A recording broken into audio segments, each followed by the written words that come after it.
Pembelajaran kali ini kita akan mendiskusikan tentang ekonomi politik campuran. Jadi kita sudah kemarin membahas ekonomi politik sosialisme, ekonomi politik kapitalisme, juga ekonomi politik Islam. Nah, sekarang kita akan membahas ekonomi politik campuran. Karena dalam prakteknya ekonomi politik baik sosialisme maupun kapitalisme itu seperti yang sudah kita bahas panjang lebar itu tidak lagi murni menerapkan ekonomi politik sebagaimana ekonomi politik itu pertama kali muncul dan disuarakan juga dipraktikkan gitu. Dalam perjalanannya ekonomi politik baik itu kapitalisme dan sosialisme sudah mengalami berbagai distorsi. Kalau kita sebut dia distorsi, kalau kita sebut dia sebagai penyesuaian, juga sudah mengalami penyesuaian sedemikian rupa sehingga ada banyak sebutan-sebutan yang sesungguhnya itu merupakan bagian dari upaya pembaharuan terhadap sistem ekonomi politik baik kapitalisme maupun sosialisme yang sudah kita panjang lebar diskusikan.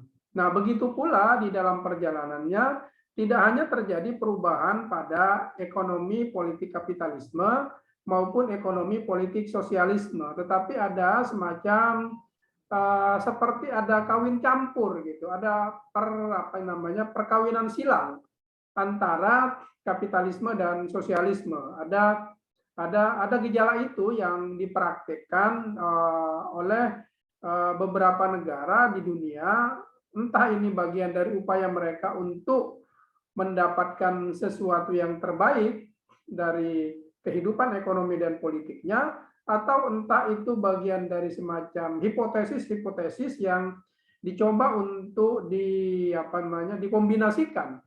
Apakah formulasi itu betul-betul bisa membawa atau mencapai kepada keinginan dari masing-masing sistem ekonomi politik untuk menunjukkan keberhasilannya.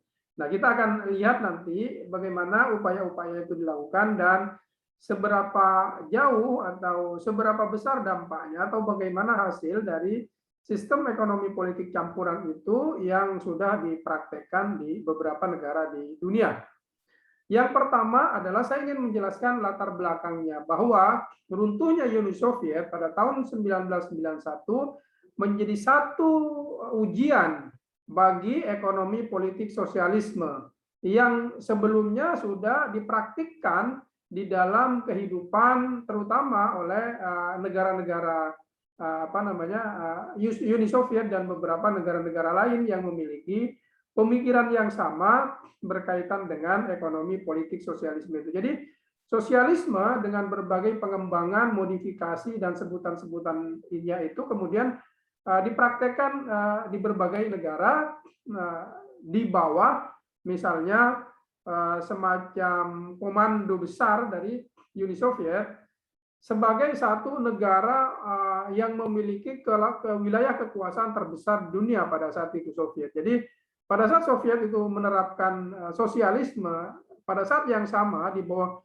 pimpinan Mikhail Gorbachev itu sesungguhnya Uni Soviet itu menjadi satu kekuatan besar di dunia, baik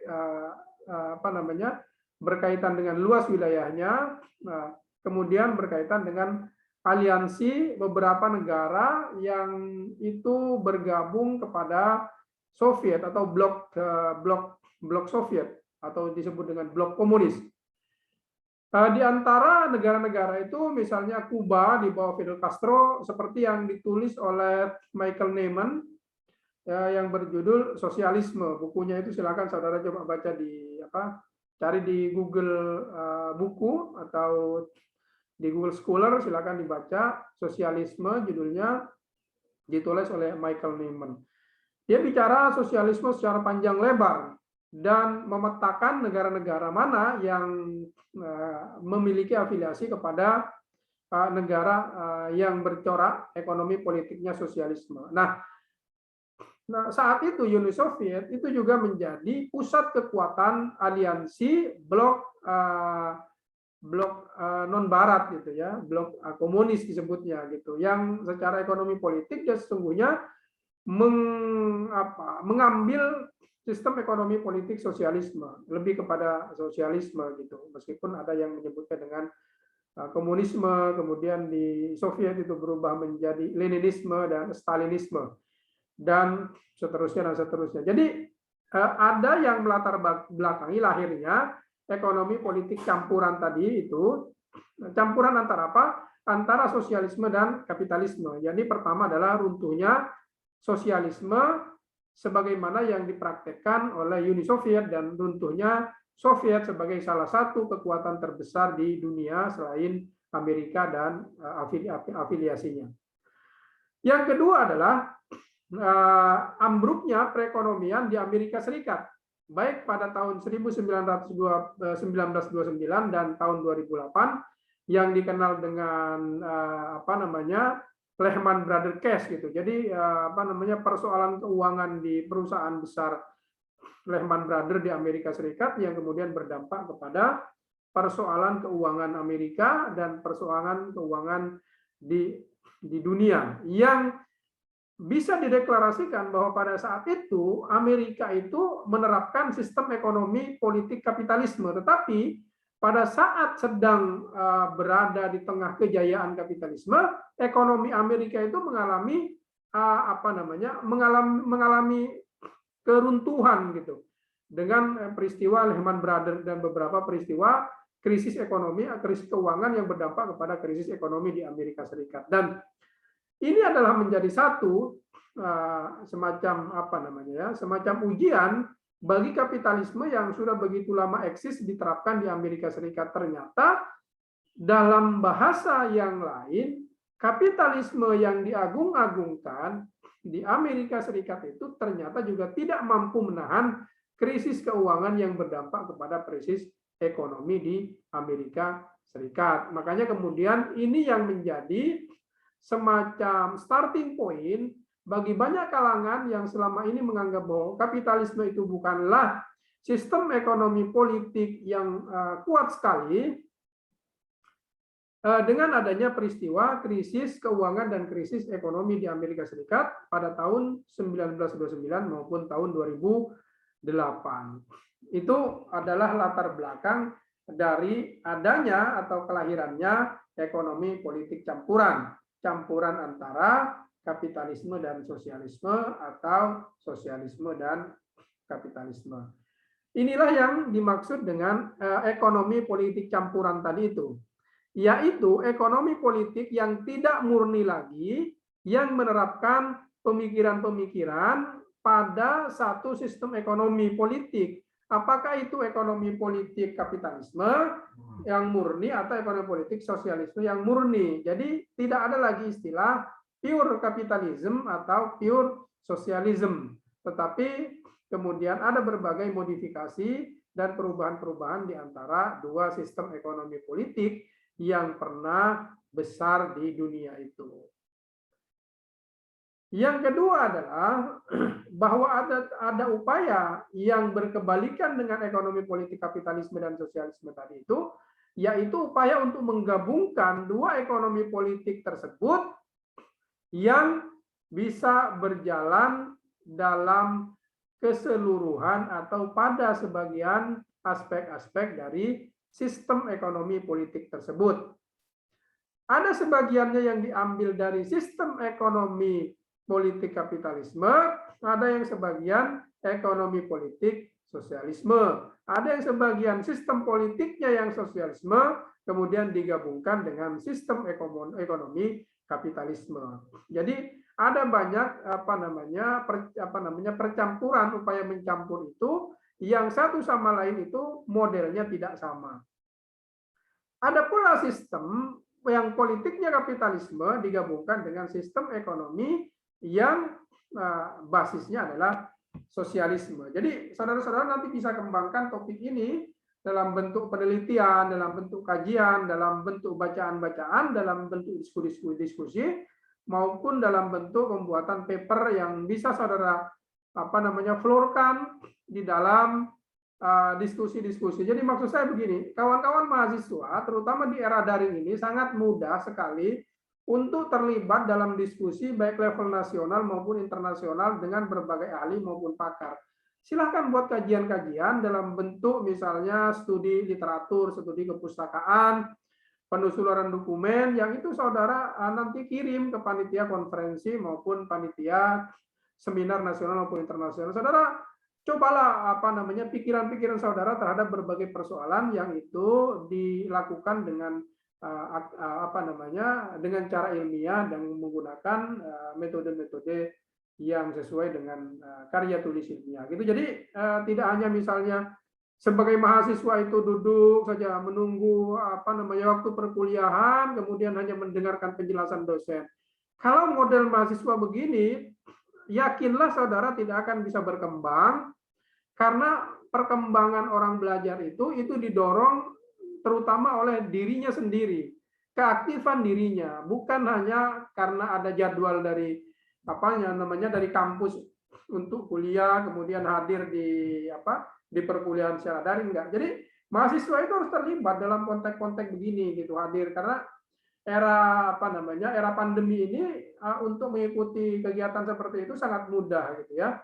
Saudara bisa melakukan presentasi di tempat saudara berada, tidak perlu pergi ke universitas atau daerah di mana kegiatan itu digelar.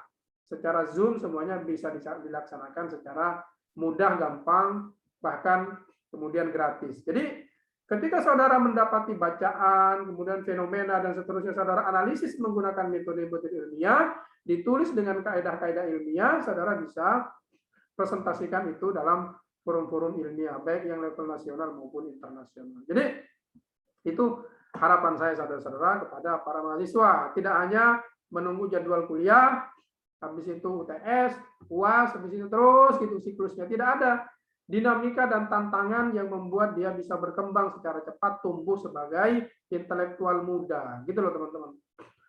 Nah, saya masuk kepada sosialisme pasar model Cina. Jadi kenapa ada judul sosialisme pasar? Jadi secara politik Cina itu menerapkan sosialisme di dalam sistem politiknya, seperti saya sebutkan tadi, bahwa ada yang politiknya itu masih sosialisme, tapi ekonominya kapitalisme. Ada yang politiknya kapitalisme, tapi ekonominya sosialisme, gitu ya. Jadi ada beragam bentuk dan modelnya. Nah, Cina itu adalah yang menerapkan ekonomi politik campuran model sosialisme pasar yang diterapkan oleh Cina. Karena apa? Cina awalnya menerapkan sistem ekonomi yang dikendalikan oleh negara. Jadi sebagai negara sosialisme, maka seluruh perekonomian termasuk di dalamnya juga politik, kehidupan politiknya itu dikendalikan oleh negara. Jadi produksi dan distribusi barang-barang kebutuhan pokok itu dikendalikan oleh negara. Sangat sentralistik. Bahkan selain sentralistik dia tertutup, gitu ya. Bahkan beberapa sosial media yang ada di Cina itu masih belum bisa bebas diakses di Cina, gitu kan. Cina kemudian membuat sendiri. Ini karena kebijakan politiknya masih menggunakan sosialisme. Sosialisme itu tersentral dikendalikan oleh negara dan pemerintahan yang berkuasa. Namun pada sistem ekonominya Cina kemudian beralih membuka diri dengan sistem perekonomian, sistem ekonomi pasar gitu. Makanya disebut dengan sosialisme pasar.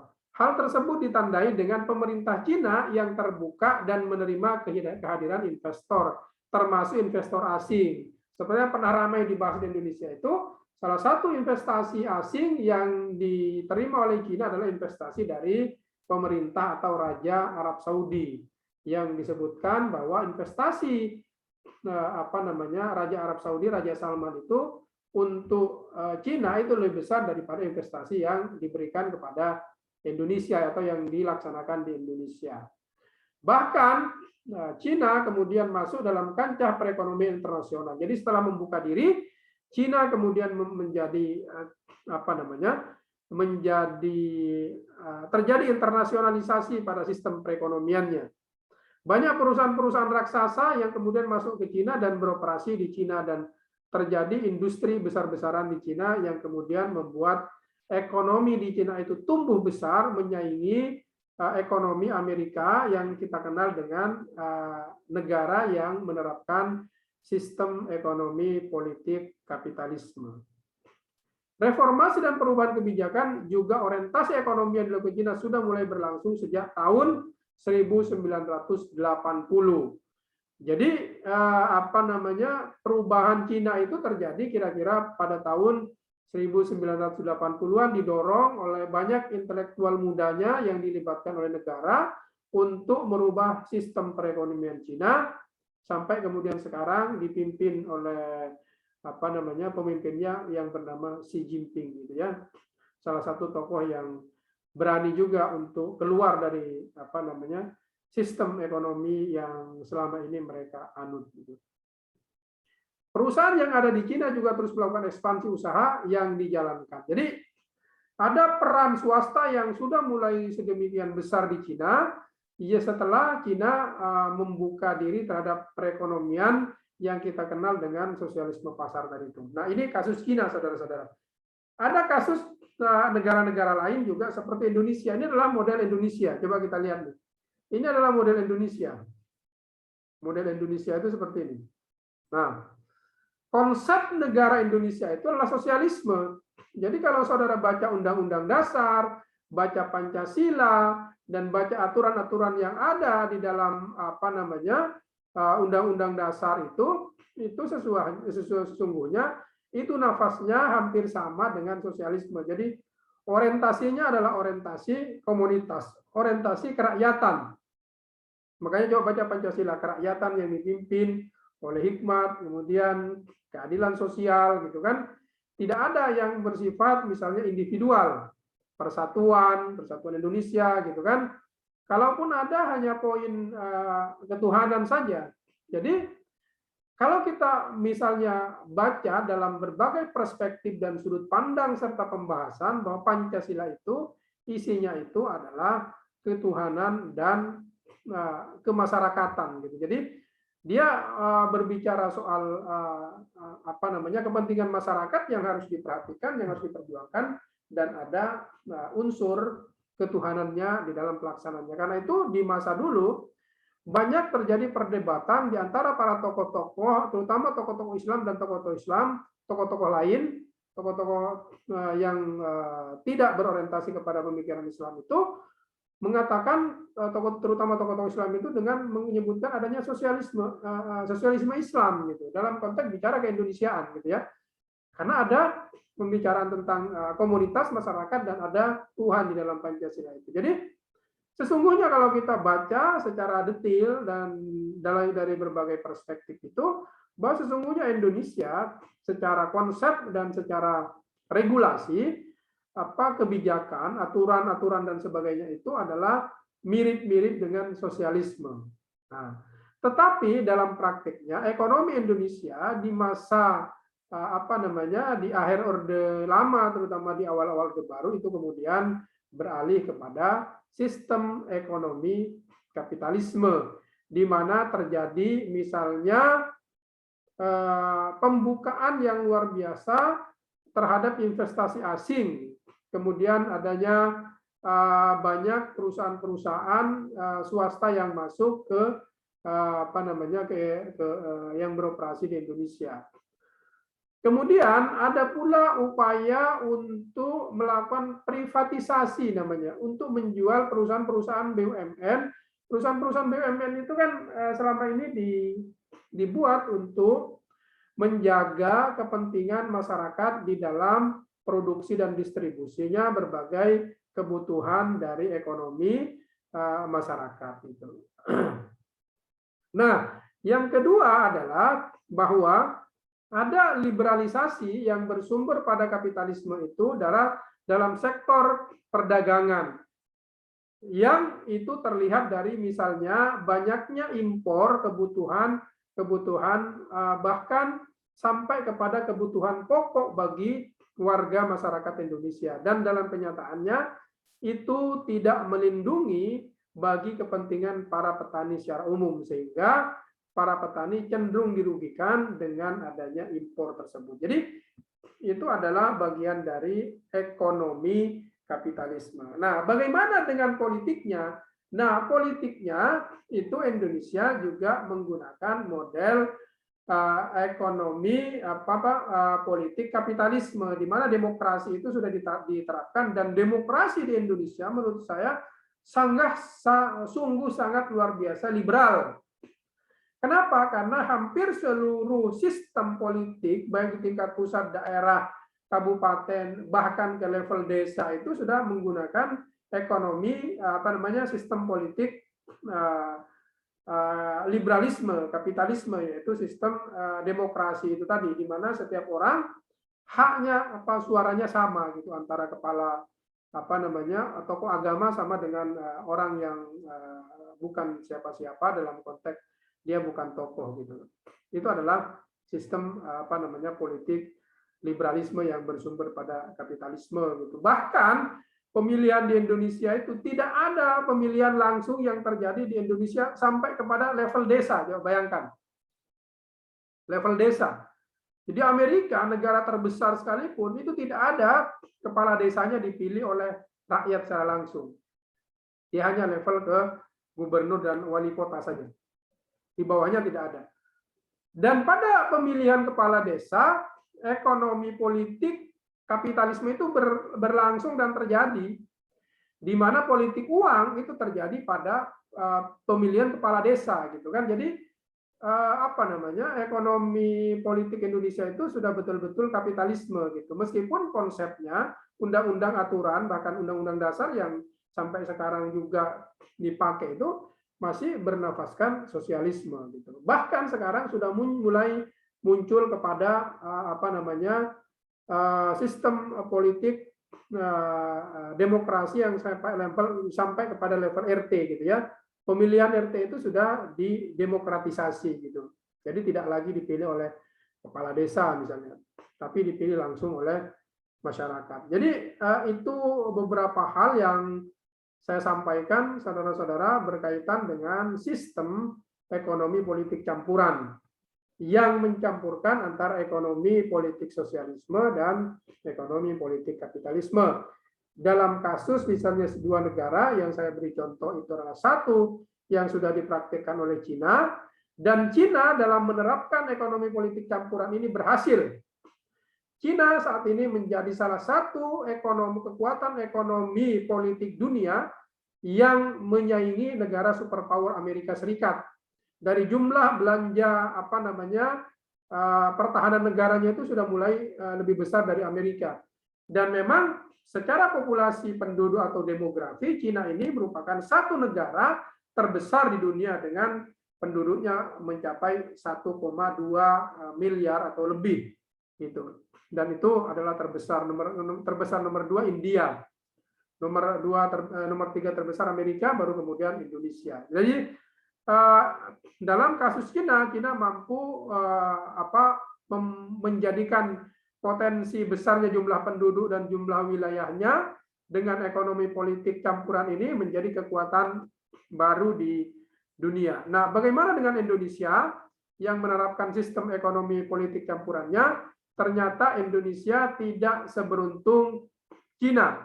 Karena Indonesia dengan menerapkan sistem ekonomi politik campuran sosialisme dan kapitalisme itu belum menjadi salah satu negara besar atau terbesar di dunia. Padahal dari sisi jumlah penduduk, Indonesia masuk kepada 4 terbesar dunia dan dengan jumlah luas wilayah yang juga cukup besar gitu. Jadi ini satu gambaran kepada kita bahwa sistem ekonomi politik yang dikaji atau yang telah lahir selama beratus-ratus tahun yang lalu itu kemudian mengalami modifikasi dan mengalami semacam ujian-ujian untuk dipraktekkan oleh negara, oleh kekuatan yang ada di dunia.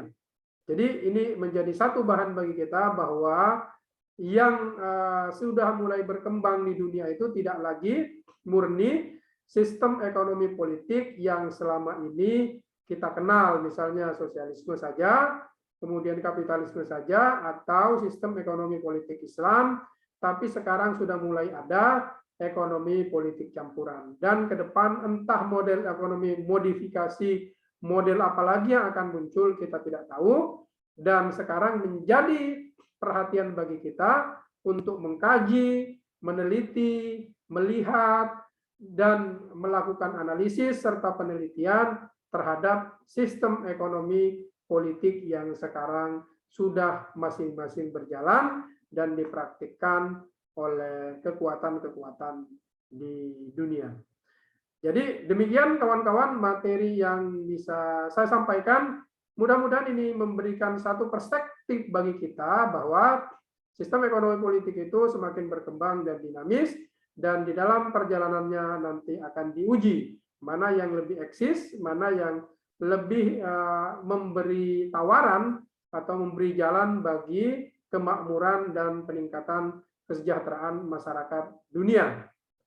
Yang itu juga bisa dilihat dari kehidupan masyarakat di beberapa negara yang menerapkan sistem ekonomi politik tersebut.